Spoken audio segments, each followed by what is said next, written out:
안녕하세요. 베트남의 사회와 문화, 그리고 현지에서 직접 경험한 현실적인 이야기들을 전해드리고 있는 한정호입니다. 베트남에서 생활하다 보면 처음에는 조금 낯설고 이해하기 어려운 풍경들을 만나게 됩니다. 그런데 자세히 들여다보면 그 모습 하나하나에도 나름의 이유와 이야기가 숨어 있습니다.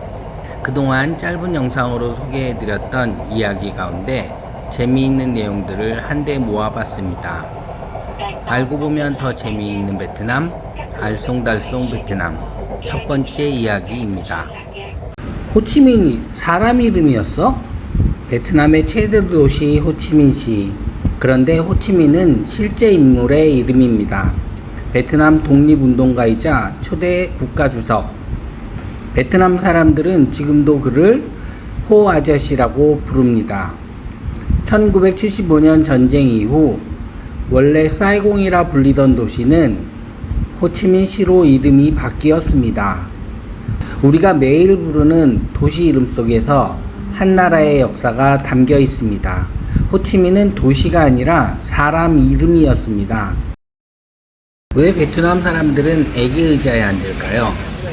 길거리 카페에 가보면 어른들도 작은 의자에 앉습니다.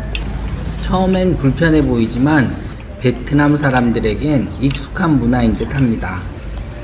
가볍고 이동하기 쉽고 함께 둘러앉기도 좋습니다. 작은 의자에도 베트남의 생활 방식이 담겨 있습니다. 엉망이야. 진짜. 베트남 여성들은 왜 잠옷을 입고 거리를 다닐까요? 정말 저 옷을 입고 자는 걸까요? 의외로 대부분은 잠옷이 아니라 집에서도 입고 동네에서도 입는 생활복입니다. 레깅스 역시 편함과 자신감을 보여주는 하나의 문화죠. 베트남에선 점 위에 난 털을 안 깎는 이유 아시나요? 늘 엘리베이터 안에서 신기한 장면 하나를 봤습니다.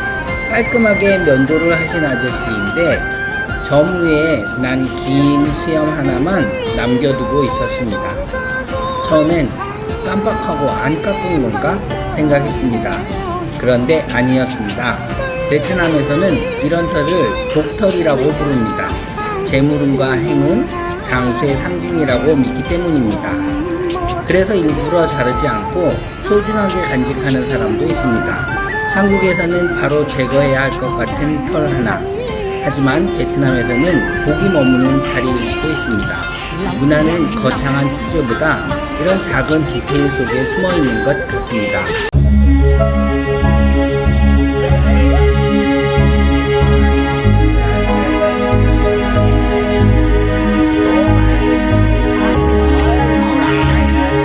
베트남 청춘들의 연애 방식 생각보다 의외입니다. 개방적인 것처럼 보이지만 한 사람과 오래 만나는 경우가 많고 연인에 대한 애정 표현도 매우 강한 편입니다. 그래서인지 질투도 많고 서로를 챙기는 모습도 자주 볼 수 있습니다. 한순간의 만남보다 진지한 관계를 중요하게 생각하는 사람들도 많습니다. 여러분, 베트남의 연애 문화 어떻게 생각하시나요? 왜 베트남에는 여관이 이렇게 많을까요? 베트남 거리를 걷다 보면 야응이라는 작은 여관을 자주 볼 수 있습니다. 처음에는 성문화 때문인가 싶기도 합니다. 하지만 이유는 그것만은 아닙니다. 베트남은 아직 가족 중심 문화가 강한 사회입니다. 성인이 되어도 부모님과 함께 사는 경우가 많고 집안에 개인 공간이 넉넉하지 않은 경우도 많습니다. 그래서 연인이나 외지인들이 잠시 머물 수 있는 외부 공간이 필요해집니다.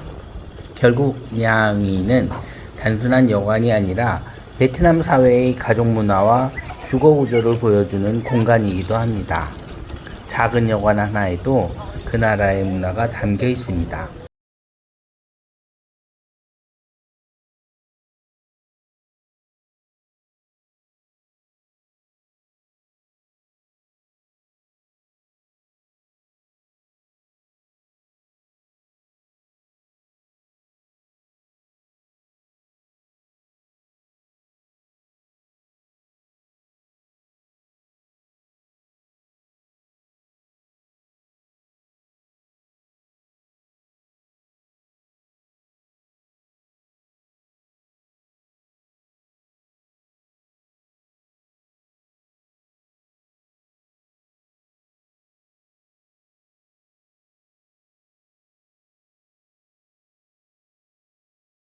무더위를 식혀줄 단비가 내립니다. 저는 기분이 좋아집니다. 드디어 시원해지니까요. 그런데 현지인은 한숨부터 쉽니다. 길도 막히겠네. 우비 입어야 하네. 집 앞에 물 차겠네. 외국인에겐 단비, 하지만 현지인에겐 생활의 불편일 수도 있습니다.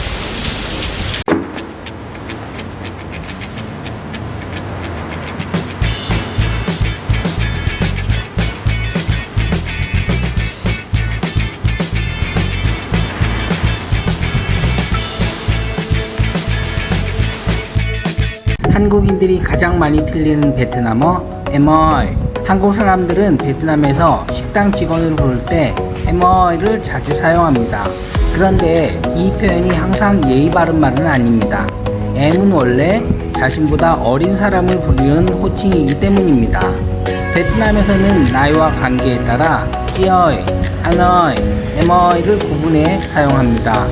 작은 호칭 하나에도 존중과 문화가 담겨 있습니다. 어떠셨나요? 처음에는 조금 낯설게 보였던 모습도 그 이유를 알고 나면 베트남이 조금 다르게 보이는 것 같습니다. 앞으로도 재미있는 이야기들을 모아 알쏭달쏭 베트남으로 다시 찾아뵙겠습니다. 오늘도 시청해 주셔서 감사합니다.